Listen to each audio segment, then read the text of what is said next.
오늘 이 본문을 가지고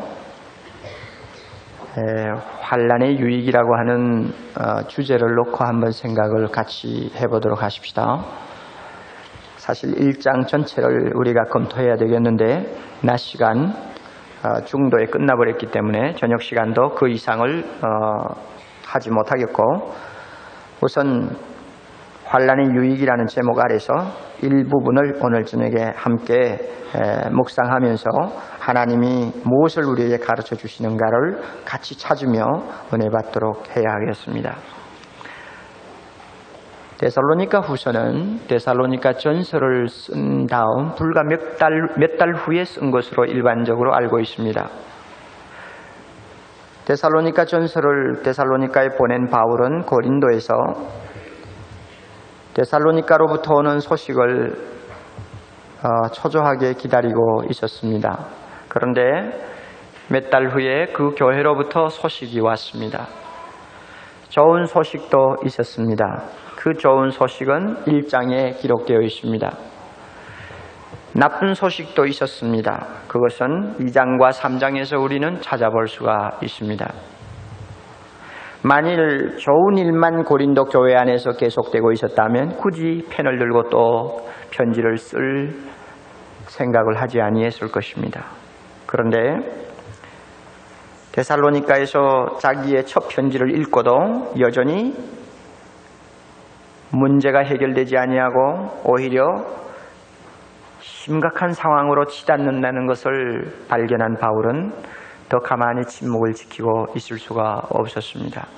그래서 데살로니가 교회를 위해 간절히 기도하는 중에 성령께서 편지를 다시 쓰도록 영감을 주신 것으로 우리는 알고 있습니다. 그래서 그는 또 한 번 펜을 들고 사랑하는 데살로니가 교인들에게 자신의 마음에 있는 모든 것을 알려주고 하나님의 뜻이 어디 있는가를 그들에게 다시 한번 교훈하려고 했던 것입니다.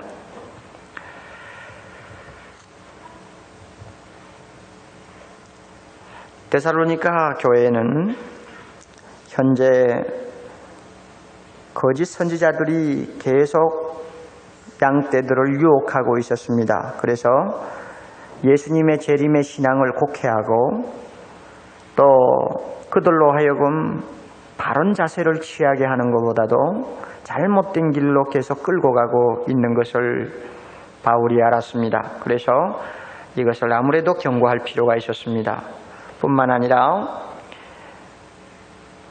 예수님의 재림을 성급하게 기다리다가 생활의 균형을 깨어버리고 그야말로 문제인물이 된 사람들이 일부는 바울의 충고를 받고 자기 생활을 수정했습니다만 아직도 많은 사람들이 잘못된 생활에서 벗어나지 못하는 것을 보았기 때문에 그는 결국 편지를 통해서 간곡하게 권면하고 경고하게 되는 것입니다. 여러분, 예나 지금이나 말씀을 듣는다고 해서 모든 사람이 다 그 말씀대로 자기를 수정하는 것이 아닙니다. 꼭 같은 자리에 앉아서 하나님의 말씀을 듣지만은 어떤 사람은 그 말씀을 듣자마자 즉시 자기를 말씀에 따라 수정합니다. 다시 말하면 회개합니다. 고칩니다. 잘못된 것은 내버립니다. 그런데 불행하게도 이와 같이 즉시로 자기 생활을 말씀에 따라서 순종하면서 고치는 사람이 열의 하나가 어려워요.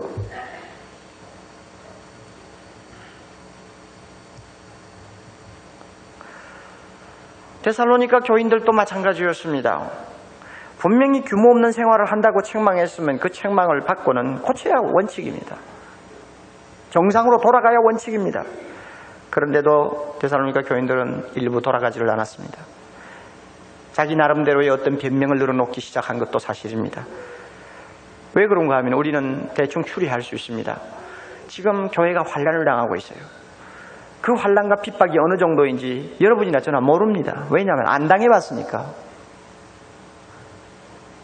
그 당시에 사람들이 얼마나 어려운 상황에 놓여 있었을까 우리는 대강 짐작할 수 있습니다. 예수 믿는 사람이 그 데살로니가 시에서 전체 1000분의 1인지 10,000분의 1인지 우리는 상상할 수가 없습니다. 한 가지 분명히 아는 것은 마이너리티 중에서 마이너리티라는 사실은 우리는 알 수 있습니다. 매우 외로운 사람들인데 가는 곳마다 욕을 먹고 따돌림을 당하고 매를 맞고 나중에는 굶주리고 헐벗고 하는 이런 상황입니다. 그러니 이런 사람들에게 가장 위로가 되는 것이 무엇일까요? 예수님이 빨리 재림하시는 것입니다.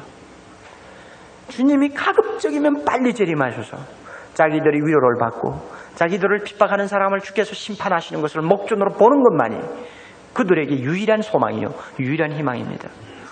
그러므로 그들의 귀에 좋은 메시지는 어떤 것이냐 하면 주님이 당장 오시니까 모든 것을 철폐하고 예수 기다려라, 이렇게 해야만이 그들의 마음에 쏙 드는 하나의 메시지라고 할 수 있었습니다. 이건 너무나 당연합니다.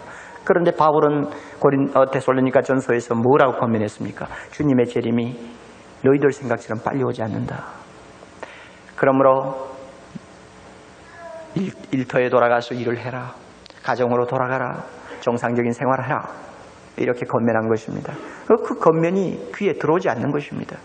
어떤 면에는 바울에 대해서 아주 야속하게 생각하는 사람도 있었을 것이고, 아니면은 바울의 말을 정면으로 비판하고 나서는 사람들도 있었을 것입니다.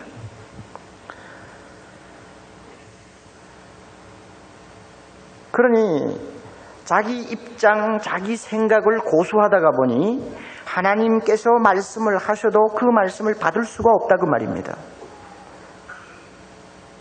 많은 사람에게 그렇습니다. 자기 입장을 그대로 고수하다가 보면 하나님 말씀 순종할 수 없습니다.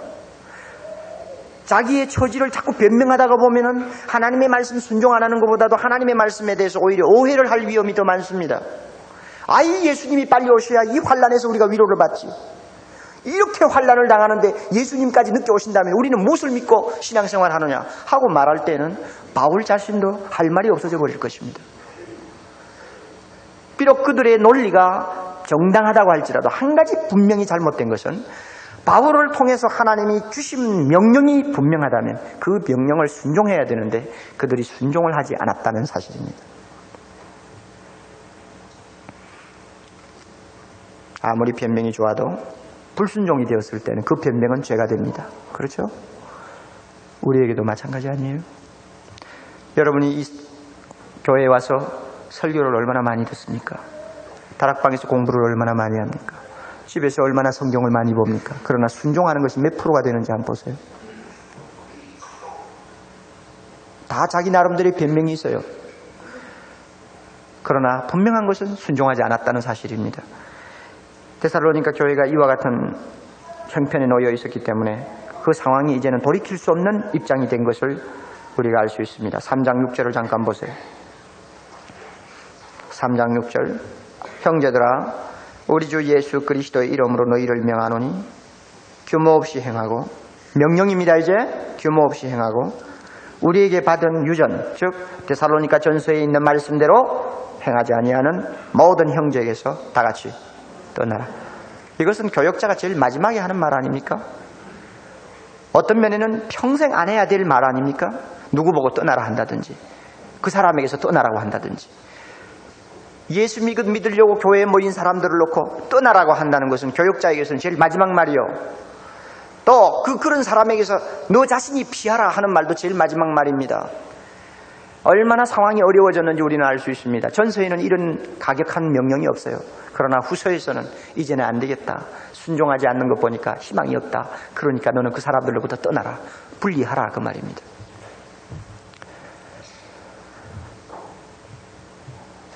저와 여러분이 다 같이 귀담아서 들어야 합니다. 한 번 순종 안 하고 두 번 순종 안 하고 계속 그 순종하지 않는 생활이 나중에 자기도 모르게 하나의 습관이 되어버리면 언젠가는 돌이킬 수 없는 자리까지 가버립니다. 더 이상 치료할 수 없는 상황에 그는 빠져버립니다. 그렇게 할 때 하나님께서는 그 사람을 떠나라, 아마 이렇게 명령할 수 있을지 모르겠습니다.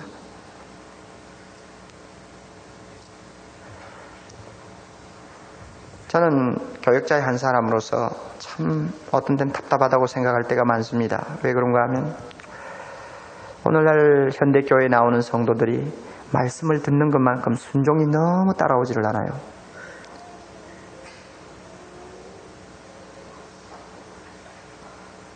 다음 주일 설교에도 이 문제를 제가 다루겠습니다만 여러분, 어떤 교회에서는 주일날 설교에 썩내지 말라 하는 제목으로 설교를 들었습니다.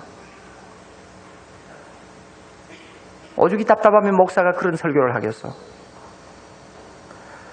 사실 주일날 낮에 가장 귀중한 시간에 복음에 대해서, 하나님의 거룩한 진리에 대해서 설교할 내용이 너무너무 많은데 저 지엽적인 것, 화를 내지 말라 하는 이런 제목을 가지고 그 아까운 시간을 소비할 때야 얼마나 마음에 목사님이 여러 가지 생각하는 점이 있어서 설교를 하겠느냐 그 말이에요. 그렇다면은 그 설교를 들은 사람이 설교를 듣고 나가는 시간부터 화나는 일이 있어도 그 화가 자기에게 죄를 짓는 기회가 되기 때문에 화를 안 내도록 해야 할 것이 아닙니까? 그런데도 교회 밖에 나가면서 뭔가 조금 기분 나쁜 일이 있으니까 당장 화를 내고 싸우는 걸 본단 말이에요. 참 기가 막힙니다. 기가 막혀요 정말. 여러분이 한국일보 칼럼을 읽으시는지 모르지만 어제 그저께 제 칼럼이 너무 불쌍한 늙은이들 하는 제목이었습니다. 그 늙은이라는 말을 붙여서 조금 죄송하지만 내용상 좀 그렇게 표현을 안 할 수가 없어서 했습니다. 그런데 그 내용은 골자는 이것입니다. 적어도 예수 믿는다고 하면 부모 공경하라 하는 말씀을 지키려고 흉내라도 내야 된다. 아무리 귀찮아도, 아무리 늙은이가 보기 싫어도 부모 공경하라는 명령을 주께서 하셨으니 흉내라도 내야 될 거 아니냐 하는 내용입니다. 그런데 저 지방에서 아마 교회로 전화를 누가 한 분이 계시나 봐요. 그 칼럼을 읽고 정말 그런 글을 써주셔서 고맙다고 전화가 왔어요. 제가 받지를 못해서 죄송합니다만. 그것이 무엇을 의미할까요? 설교는 들어도 순종을 안 한다 그 말입니다. 말씀을 읽어도 그대로 살지 않는다 하는 이야기입니다.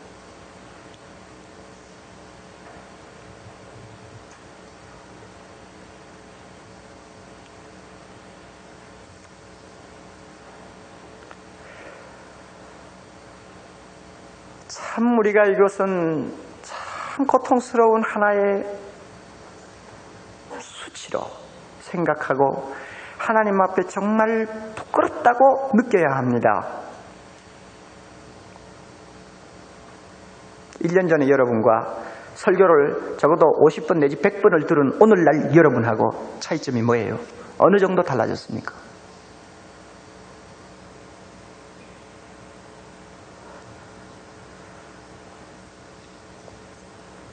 문제가 많은 교회를 여러분들이 얼마나 거쳐서 다녀보셨는지는 모르지만 문제가 많은 교회는 모든 신자들이 다 나빠서 문제가 많은 것이 아니고 교회의 중요한 자리에 있는 분들이 문제가 많기 때문에 교회가 문제 많은 교회로 되어버립니다. 그러면은 제가 아는 친구 교회만 해도 불과 몇 사람, 당회원 중에 몇 분, 권사 중에 몇 분, 몇 사람이 너무 말씀과 거리가 먼 생활을 하기 때문에 그것이 교회 안에서 걸림돌이 되어가지고 온통 교회가 병색이 떠나지를 않아. 그러니까 목사 입장에서는 자기 힘으로는 도무지 안 고쳐지니까 1년에 한 번 내지 2번 하는 부흥회 때에 큰 기대를 겁니다. 그래서 목사님이 이렇게 기도한다고 합니다. 주여, 내가 부흥 강사 보고 우리 교회에 이런 문제가 있고 누구누구가 이런 어려움이 있어서 좀 교회가 힘이 드는데 좀 책망을 해 주시오 하는 말을 부흥 강사에게 요청을 할 수는 없지 않습니까? 만약에 그렇게 요청해서 부흥사가 그런 말을 듣고 와서 고의적으로 내놓는다고 하면은 그것은 정말로 수준이 하죠. 그러니까 교육자 그런 말은 못합니다. 못하고 하나님 앞에 엎드려 주여, 이번 부흥회를 통해서 보내시는 사자가 어떤 말씀을 하실지는 모르지만 내가 하나님의 말씀에 비추어 볼 때 꼭 고쳐야 할 문제를 안고 있는 누구 이 문제만은 이번 기회에 말씀을 통해서 고치고 회개하고 새로워지게 해 주옵소서 기도한단 말이에요. 그러면 어떤 때는 그 기도를 하나님이 응답하실 때가 있어요. 부흥사가 와서 설교를 하는데 보면 꼭 그 교회에 필요한 말씀, 목사님이 해주었으면 하는 이야기를 부흥사가 할 때가 많이 있습니다. 그런데 안타까운 것은 부흥회가 끝나고 나면 하나도 바뀌는 것이 없다는 거예요. 아무도 고치는 사람이 없다는 말입니다. 역시 옛날 그대로의 모습으로 여전히 남아있다. 고쳐야 할 중요한 직분을 가진 사람 그대로 안 고치고 남아있습니다. 기가 막힐 일이 아닙니까, 여러분?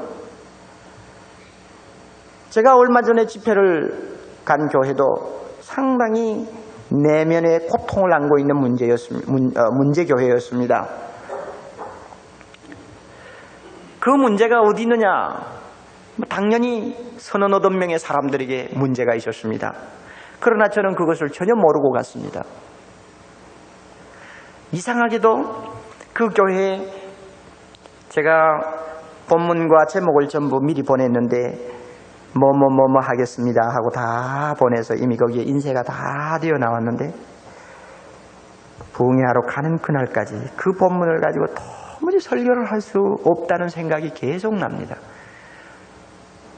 마음이 도무지 열리지를 않으니까 할 수 없어서 하나님이 무슨 설교를 하라고 하실지 모르니까 자료라도 많이 가지고 가자 하고는 이만큼 자료를 싸가지고 내려갔습니다. 내려가면서 계속 골똘하게 기도하면서 생각했습니다. 어느 정도 윤곽이 잡혔습니다. 가서 제가 미리 가르쳐준 제목은 한 가지도 하지 않고 전부 바꾸어가지고 새 제목으로 3, 4일 동안 집회를 했습니다. 그런데 집회를 인도하면서 가만히 보니 바로 그 교회를 위해서 하나님이 주신 메시지였음을 분명히 저는 알았습니다. 시간마다 몇 사람들이 와서 정말 기다렸던 메시지입니다. 어떤 장로님은 정말 적재적소의 메시지입니다. 하는 이런 표현들을 하면서 감사했는데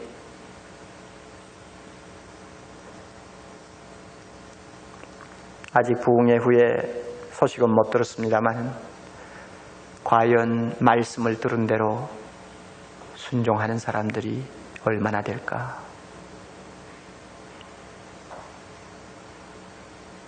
그러니 데살로니가 교회의 이와 같은 입장을 우리가 앞에 놓고 듣기는 많이 하면서 실천을 하지 않는 이 병적인 우리 습성을 하나님 앞에 회개하고 고쳐야 할 것입니다.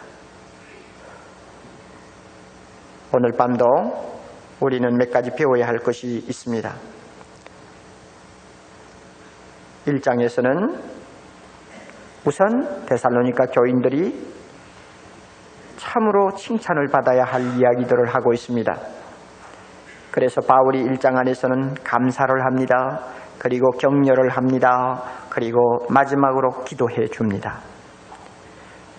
이와 같은 내용들을 하나로 묶어서 환난이 가져다 준 유익이라고 저는 제목을 붙여봅니다. 환난이 가져다 준 유익 중에 가장 첫째가 무엇이냐 하면 감사할 내용입니다. 무엇을 감사했습니까? 3절, 4절을 보면 세 가지가 나옵니다. 데살로니가 교인을 놓고 정말 감사할 것, 환난 중에 있는 데살로니가 교인에게 참으로 감사할 것, 그래서 하나님께 기도가 끊어질 수 없었던 감사의 내용이 무엇입니까? 첫째는 믿음이고, 둘째는 무엇이죠? 사랑이고, 그 다음에 4절로 넘어가서 셋째는 환난 중에서 인내지요. 자, 그러면 보세요. 이 감사가 얼마나 참 바울에게는 가슴에서 우러나오는 감사였는지, 그 다음에 말 한마디가 중요합니다. 이 감사가 당연하다 하는 말을 붙였습니다. 너무나 떳떳한 감사다 그 말입니다. 그만큼 데살로니가 교인들은 자랑스러운 데가 있었습니다. 그러면 어떤 면이었습니까? 우선 믿음을 한번 살펴보십시다. 너희 믿음이 더욱 자랐다 그랬습니다. 더욱 자랐다. 제가 볼 때 이것은 데살로니가 전서 3장 10절에서 바울이 기도한 응답을 받은 것이라고 봅니다. 전서 3장 10절을 잠깐 넘어가 보세요. 3장 10절 주야로 심히 간구함은 너희 얼굴을 보고 그 다음에 다 같이 너희 믿음의 부족함을 온전케 하려 함이라. 예, 바울이 데살로니가 교인을 보고 어떤 기도를 했습니까? 주여, 데살로니가 교회 교인들의 믿음이 더욱 발전해서 부족한 데가 없도록 해 주시옵소서. 환난 가운데서도 그 믿음이 계속 자라서 온전한 데까지 이르도록 해 주시옵소서 하고 무릎을 꿇고 열심히 기도해 주었는데, 소식을 들으니까 이 기도가 데살로니가 교인들에게 응답받은 것을 바울이 알았습니다. 왜 그런가 하면은 그렇게 무서운 환난 속에서도 그들의 믿음이 더욱 자라고 있다는 소식을 들었기 때문입니다. 그러므로 그는 기도 응답을 받은 거예요. 감사하지 아니할 수가 없죠. 여러분, 환난 속에서 믿음이 조금도 구애받지 않고 자란다는 사실, 이것은 참 신비스럽지 않습니까? 얼마나 놀라운 일인가요? 참 저는 놀랍다고 생각합니다. 왜냐하면 이것은 인간의 계산하고는 너무나 다르기 때문입니다. 인간의 계산으로서는 이렇게 말합니다. 환난을 당하면 믿음은 자라지 못한다. 아무리 좋은 믿음이라도 어려운 일을 당하면 그 믿음은 힘을 잃는다 하는 것이 세상적인 계산입니다. 논리적인 계산입니다. 그러나 데살로니가 교인을 보면은 이 세상적인 계산이 근본적으로 잘못된 것을 우리는 발견합니다. 왜 그런가 하면 환난은 오히려 믿음을 키워준다. 결과가 그렇게 나타났기 때문입니다. 환난은 믿음을 약하게 만드는 것이 아니라 믿음을 더 강하게 만들어주고, 환난은 믿음을 성장시키지 못하게 하는 것이 아니라 더 잘 성장시키도록 해준다. 이것입니다.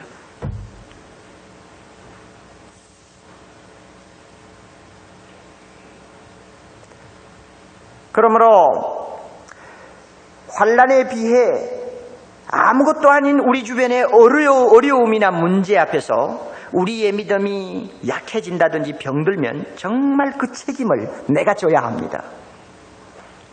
왜냐하면 하나님이 주신 믿음은 환난 중에서는 더 잘 자라는 믿음으로 하나님이 주셨는데, 조그마한 문제 앞에서도 내 믿음이 꺾여버린다고 한다면 그것은 하나님이 주신 믿음이 질이 나빠서가 아니라 그 믿음을 담고 있는 나 자신이 어딘가 잘못되었기 때문이라는 것을 우리는 알아야 합니다.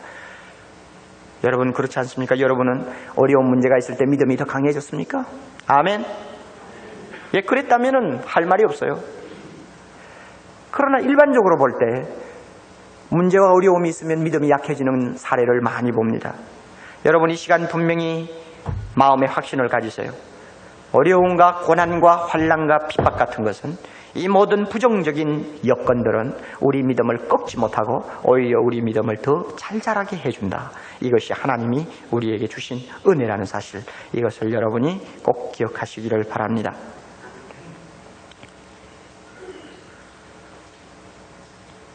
언젠가 제가 어느 선교사님 한 분을 모시고 여러분들에게 이야기를 할 수 있는 기회를 좀 만들었으면 좋겠는데, 그때 되면 여러분이 아마 들을 수 있을 것입니다. 그런데 제가 그 선교사님과 며칠 전에 만났을 때 들은 이야기입니다. 우리는 저 북한에 신자가 하나도 없으리라고 생각합니다.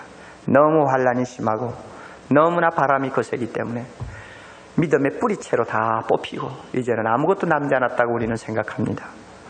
그런데 그 선교사님은 지금까지 중공을 수십 번 드나들면서 저 백두산 만주 접경지대에서 여행을 나오는 또는 비즈니스로 만주 국경을 넘어오는 북한 사람들과 계속 접촉을 했는데 놀라운 것은 믿는 사람들이 한두 명이 아니다 하는 것을 발견했습니다. 최근 얼마 전까지만 해도 어느 지역에서 함께 몇 사람이 모여 예배를 보다가 인도자가 종족 없이 사라져버렸습니다. 그런데 옛날 같으면 모여 예배 보는 사람 전체와 거기에 따른 가족까지 완전히 행방불명이 되는 것이 사례인데, 요즘에는 지도자만 잡아가 버린다고 합니다. 그러니까 조금 완화되지 않았나 이렇게 보는데, 북한에서 나온 형제 하나가 그 선교사님을 보고 이렇게 말했다고 합니다. 6.25 때 남한을 피난 간 사람들은 믿음을 지킬 자신이 없으니까 다 도망간 사람들입니다. 물론 그것은 좀 지나친 말이기도 합니다만 한 가지 우리가 분명히 아는 것은 그 무서운 환난 속에서 그들의 믿음을 꺾을 수가 없었다는 사실입니다. 얼마나 놀라운 이야기요. 하나님이 언젠가 우리에게 통일을 주시면은 기가 막힌 위대한 성도들이 북한에서 쏟아져 나올지도 모릅니다. 왜 그런가 하면 환난 속에서는 믿음은 더 잘 자랍니다. 그러므로 여러분의 생활에 좀 어려움이 있다, 좀 복잡하고 골치 아픈 일이 있다 할 때 내 믿음이 약해지는구나 느끼지 마세요. 오히려 내 믿음은 더 잘 자라겠구나 하고 생각하셔야 됩니다. 아멘입니까? 네.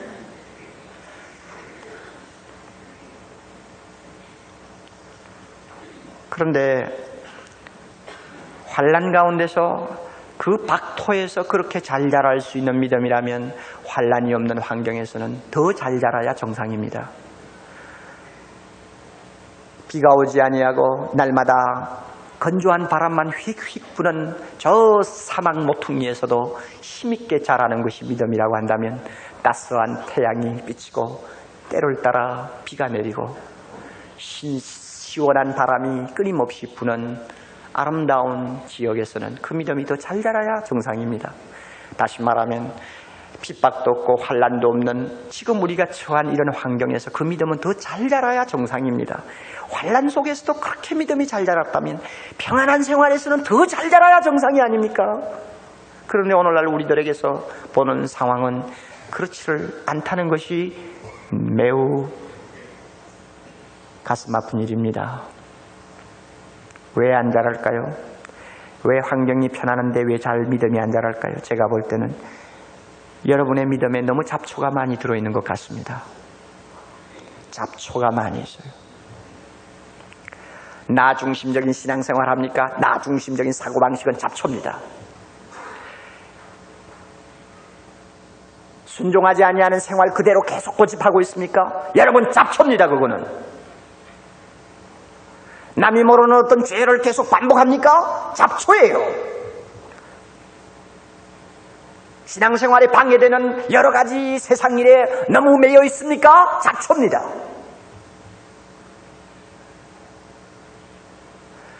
잡초가 뿌리를 힘있게 뻗치는 땅에서는 곡식이 자랄 수가 없습니다.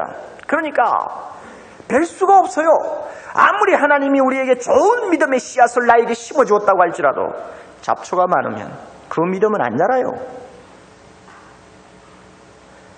환경이 평안해서 믿음이 더 잘 자라야 할 자리에 자라지 않는 이유는 잡초 때문인데 여러분 자신의 잡초가 무엇인지 한번 찾아보세요. 뽑아야 돼요.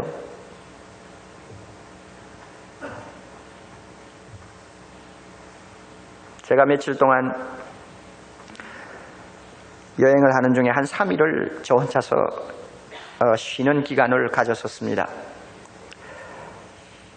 눈을 소복이 익어 있는 높은 고산이 눈앞에 보이는 어떤 아늑한 곳입니다.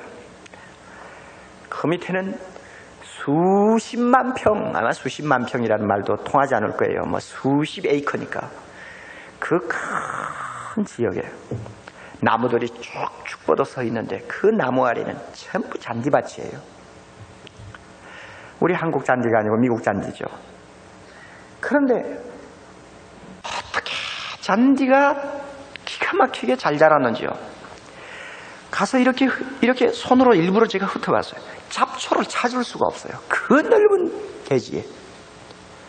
아니 그 주변에 야산이 있기 때문에 잡초 씨앗들이 날라와서 뭐 자꾸 뿌려지면은 뭐 그 잔디밭이 제대로 되지도 않을 것은 너무나 당연한데 어쩌면 그렇게 잡초 하나 없는 잔디밭을 유지하고 있는지 정말 이거는 불가사의같이 느껴집니다. 그래서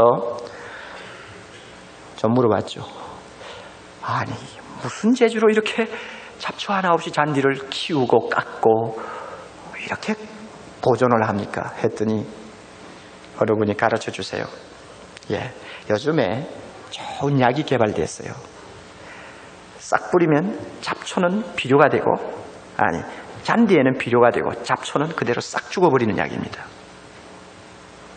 그러니까 그 약만 뿌리면 잔디는 파랗게 살고 잡초는 도무지 거기 뿌리를 내리지 못하는 것입니다.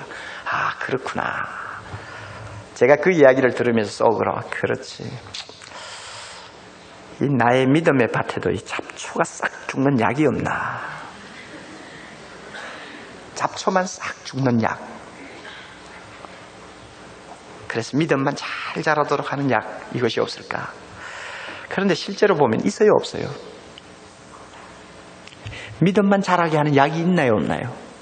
무엇이죠? 하나님의 말씀이죠. 여러분, 하나님의 말씀은 잡초를 자라게 하는 비료가 아닙니다. 하나님의 말씀 아무리 먹여보세요. 잡초가 자랄 수 있나? 하나님의 말씀은 잡초는 싹 죽이는 능력이 있어요. 그리고 무엇만, 믿음만 잘 자라도록 해줍니다. 그러니까 우리 마음속에 이 평안한 시절에 믿음이 잘 자라지 아니하면 이 잡초를 죽이는 하나님의 말씀의 능력에 여러분이 사로잡혀야 됩니다. 그래야만 이 믿음이 살아요.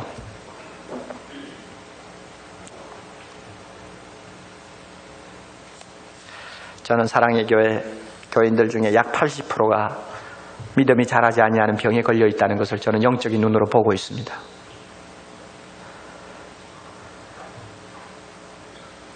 여러분, 기가 막힌 이야기입니다. 4,000명 중에 적어도 3,200명은 저는 이 병에 걸려 있다고 봅니다.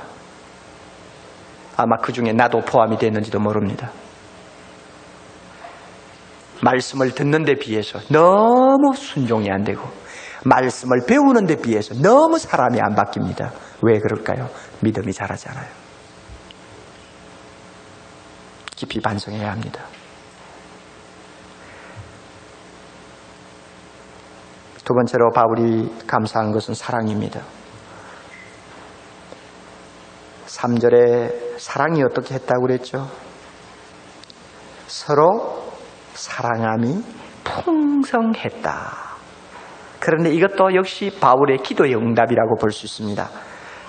데살로니가전서 3장 12절을 우리가 보면 바울이 교인을 위해서 어떻게 기도해 주었습니까? 또 주께서 우리가 너희를 사랑함과 같이 너희도 피차간과 모든 사람에 대한 사랑이 다 같이 더욱 많이 넘치게 해 주시옵소서 하는 기도를 했습니다. 사랑이 더 넘치도록 해달라는 기도를 했는데 역시 여기 보니까 그 응답이 온 것입니다. 데살로니가 교회 교인들이 서로 사랑하는데 그 사랑이 풍성했다고 바울은 감사하고 좋아합니다. 제가 볼 때는 이것도 우리 인간들이 생각하는 것과는 완전히 예상을 뒤엎은 것입니다. 우리 인간적인 생각으로나 우리 계산을 잘하는 논리적인 생각에서 보면은 환난이 심하고 형편이 어려워질수록 사람은 이기주의자가 되어버립니다. 막판에는 자기만이 아는 사람이 되어버리지 않습니까? 가장 어려운 상황에 빠지면은 예루살렘 여자들처럼 자식까지도 눈에는 고기로밖에 보이지 않는 최악의 상태에 빠지지 않습니까? 그러니 남이 있을 수가 없어요. 그것이 우리가 생각하는 정상적인 형편입니다. 그렇다면은 데살로니가 교인들이 그렇게 오랫동안 환난과 핍박을 받고 있었다면 남을 생각할 틈이 어디 있어요? 내 하나 믿음 지키기도 어렵고 내가 먹고 사는 문제도 지금 눈앞에 절실한 문제로 지금 다가왔는데 어떻게 남 생각합니까? 그러니 환난이 심하고 고통이 많으면 사랑은 식어진다. 이것이 인간적인 사고방식입니다. 그런데 실제로 들어가 보니까 이것도 잘못됐다 그 말입니다. 왜? 데살로니가 교인을 보니 환난이 심할수록 그들의 사랑은 더 풍성해졌다는 것입니다. 이기주의자가 되는 것이 아니라 이타주의자가 되었다는 것입니다. 참 이것은 놀라운 일이 아닙니까, 여러분? 그러면 왜 데살로니가 교인들의 사랑은 환난 가운데서도 인간의 계산과는 완전히 빗나가도록 그만큼 더 풍성해졌을까? 그 이유는 하나입니다. 그들이 가지고 있는 사랑은 하나님이 주신 진실한 사랑이었기 때문입니다. 진실한 사랑은 역경 속에서 더 풍성해집니다. 진실한 사랑은 아무리 환경이 어려워지고 고통스러워도 그 사랑은 점점 더 넘치는 시냇물처럼 풍성해진다고 성경은 가르칩니다. 그러면 어떤 사랑이 환난에서는 식어지고 약해집니까? 그것은 인간적인 사랑입니다. 이런 의미에서 주님은 마태복음 24장 12절에 분명히 경고하셨습니다. 마지막 말세 때에는 불법이 성행함으로 사랑이 식어지리라 그랬습니다. 그러면 보세요. 불법이 성행할 때 사랑이 식어집니다. 이것은 물론 불신자의 경우를 말합니다. 그런데 신자들도 세상적인 사랑을 가지고 있으면 말세의 상황이 악해지면 악해질수록 사랑이 식어져 버릴 것입니다. 그런데 하나님의 사랑을 소유한 사람은 거꾸로 어려워질수록 사랑이 풍성해진다고 하나님은 가르쳐 주십니다. 사랑하시는 여러분, 행여나 우리 가정 또 우리 주변 상황을 돌이켜보면서 예상하지 않았던 어려운 문제가 가정에 생기고 내 힘으로는 도무지 지탱할 수 없는 고통스러운 일들이 생길 때 다른 형제들을 생각해야 되는 사랑이 위축되어 있지 않는지 잘 살펴보세요. 만약에 위축되어 있다면 주님 앞에 무릎 꿇고 기도해야 합니다. 주여, 하나님의 사랑은 어려운 때일수록 더 풍성하다고 했는데 왜 내 사랑은 점점 이기주의로 바뀌고 있습니까? 주여, 이것을 고쳐주시옵소서. 우리가 기도할 필요가 있습니다. 그래서 순수한 하나님의 사랑을 다시 회복해야 될 것입니다. 세 번째로는 바울이 감사한 조건이 무엇입니까? 인내입니다. 환난은 데살로니가 교인들에게 인내라는 값진 축복을 그들은 받게 되었습니다. 그리고 성경을 여러분이 여러 곳 찾아보시면 알겠는데 성경에는 인내와 믿음을 자주자주 쌍둥이처럼 달고 다닙니다. 그래서 결국 인내가 뭐냐? 믿음이고 믿음이 뭐냐? 인내다. 그 말을 바꾸면 인내가 없는 믿음은 믿음이 아니다 그 말입니다. 인내하지 못하는 믿음은 믿음이 아니다. 그래서 여기서도 그렇죠. 너희 인내와 믿음을 인하여 해서 인내하고 믿음을 한때 묶어가지고 지금 말하고 있습니다. 끝까지 견디는 자는 구원을 얻으리라 하는 말을 바꾸면 끝까지 믿는 자는 구원을 얻으리라 하는 말씀하고 같습니다. 이런 의미에서 인내와 믿음은 항상 붙어 다닐 때가 많이 있습니다. 여러분, 데살로니가 교인들이 환난을 당했지만은 한 가지 분명한 것은 그들에게 놀라운 인내가 있었다는 것입니다. 결론적으로 우리가 정리하면 환난이 데살로니가 교인들에게 가져다 준 유익이 뭐냐? 감사가 넘치게 했다는 것입니다. 감사가 넘치는 여러 가지 선물을 하나님이 주셨습니다. 믿음이요, 사랑이요, 인내였습니다.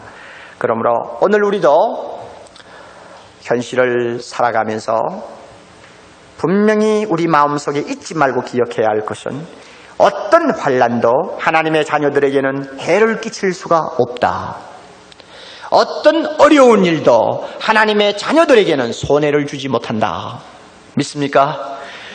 육신적으로 손해보고 육신적으로 피곤하면 그 대신 영적으로 믿음이 자라게 하시며 영적으로 사랑이 충만한 사람 되도록 하나님께서 은혜를 주시는 것을 우리는 믿어야 합니다.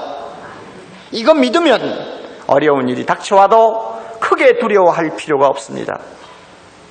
다음 시간에 계속하겠습니다만은 이와 같이 환난이나 어려운 여건 속에서 성도들에게 오히려 더 눈에 보이지 않는 좋은 것으로 채워주시는 하나님을 일컬어서 공의로운 심판자라고 합니다. 이 영광스럽고 놀라우신 하나님을 우리 아버지로 모시고 사는데 우리가 왜 조그마한 문제 앞에서 떨어야 합니까? 이 가운데 계시는 사랑하는 형제자매 여러분, 남이 모르는 고민이 있을 것이에요. 기도해도 응답이 아직 오지 않는 문제도 있을 거예요. 당장 내일이면 어떻게 될지 모르는 불안한 문제도 있을 거예요. 그러나 그런 문제 앞에서 여러분의 믿음은 더 자란다는 것을 믿으시기 바랍니다. 여러분의 사랑은 더 풍성해진다는 걸 믿으시기 바랍니다. 여러분의 인내는 더 연단을 받는다는 것을 잊어버리지 마시기를 바랍니다. 그리고 결국은 하나님의 응답이 오는 날 더 큰 축복을 받을 수 있는 그릇으로 자기 자신이 준비가 된다는 것을 우리 모두가 알아야 합니다. 이런 의미에서 아무리 환난의 바람이 불어도 성도는 손해보지 않는다. 아무리 고통스러운 일을 만나도 성도는 손해보지 않는다. 이것이 하나님께서 우리에게 약속하신 놀라운 축복의 말씀입니다. 마음속에 기억하시고 환난 속에서 믿음이 자란다. 환난 속에서 사랑은 넘친다. 환난 속에서 인내는 더 연단된다 하는 사실을 실제 생활에서 여러분이 다시 한번 체험하는 은혜가 있기를 바랍니다. 다 같이 머리 숙여 기도드리십시다.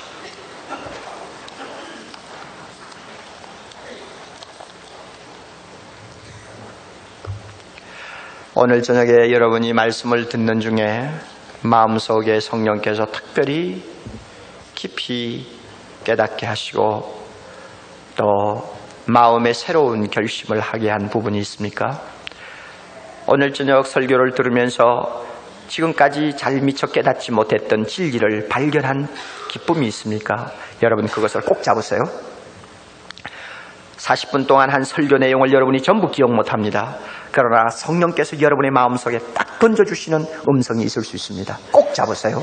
꼭 잡고 그 말씀이 능력이 되어 나에게 무엇인가 놀라운 사건을 일으키도록 여러분이 문을 개방해야 합니다. 그렇게 하기 위해서는 이 시간 기도할 필요가 있습니다. 성령께서 들은 말씀을 통해 역사해달라고 우리 기도해야 되겠습니다. 다 같이 한 목소리로 자기 문제를 놓고 기도하시기 바랍니다. 은혜로우신 하나님 아버지,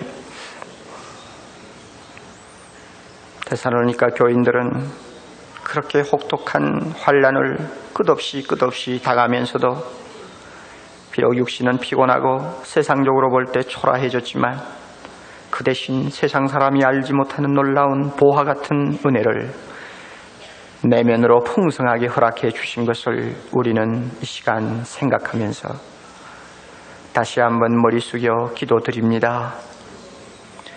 환난이 데살로니가 교인들의 믿음이 더욱 자라게 하는 촉매가 되어 싸웠고 환난이 그들의 사랑이 더 풍성하게 되는 기회를 마련해 주어 싸우며 인내를 통해서 그들은 결국 하나님이 주시는 놀라운 축복을 받을 수 있는 그릇으로 준비된 것을 우리는 봅니다.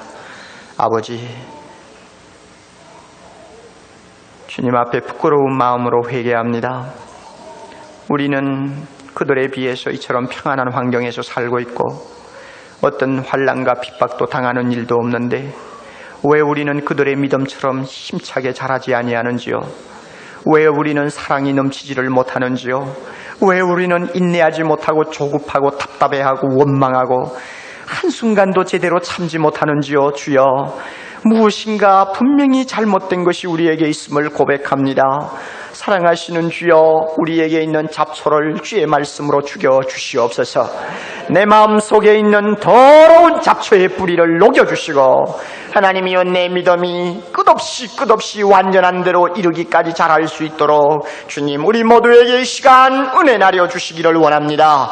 성령이시여, 우리를 다시 사로잡아 주옵소서. 데살로니가 교인들처럼 들으면서도 순종하지 못하는 악을 범하는 무리들이 될까 두렵사오니 하나님이여, 데살로니가 교회 안에 있는 이 쓴뿌리와 같은 존재들처럼 되지 말게 하옵시고 하나님의 말씀을 받자마자 그대로 순종하고 하나님의 말씀의 은혜 안에서 환난 중에서 믿음이 자란 거룩한 성도들을 본받을 수 있도록 주님이 축복해 주시기를 간절히 원하옵나이다. 아버지 하나님이여, 우리에게 조그마한 어려운 문제가 있다고 해서 내 믿음이 흔들리는 나약한 자들이 되지 말게 해주시기를 바라오며 하나님이여, 상황이 너무나 각박하고 어렵다고 해서 이기주의자로 바뀌는 하나님의 비참함을 맛보지 않도록 우리 모두에게 은혜 나려 주시기를 간절히 원하옵나이다. 사랑하는 성도들, 부디 마음속에 있는 모든 소원과 기도를 다 이루어 주시고 오늘 밤 돌아갈 때에는 참으로 새로운 결심을 하고 이 험한 세상을 힘차게 발로 밟으면서 다시 돌아가는 귀한 소명자들이 되게 해 주시옵소서. 끝으로 주 앞에 기도드립니다. 주여, 오늘 우리나라 여러 가지 형편을 잘 알고 계십니다. 하나님이여, 이 나라는 천만의 성도들이 기도하는 거룩한 제사장의 나라입니다. 아버지여, 사람이 다스릴 수 있는 나라가 아닙니다. 어떤 인간이 마음대로 움직일 수 있는 나라도 아닙니다. 하나님이여, 하나님의 뜻을 모르고 세상의 뜻이 성취될 수 있는 세속적인 나라가 아닙니다. 이 땅 위에 거룩한 성도들의 피와 눈물을 보시는 주님이시여, 이 나라를 주님이 맡으시고 인도해 주시기를 바라옵나이다. 하나님이여, 하나님이여, 주께서 이 나라를 완전히 손에 잡으시고 성도들의 기도와 함께 이 나라가 거룩하게 구별되어서 앞으로 주의 영광을 위해 쓰임받을 수 있도록 하나님께서 친히 지배하는 거룩한 나라가 되게 해주시기를 원합니다.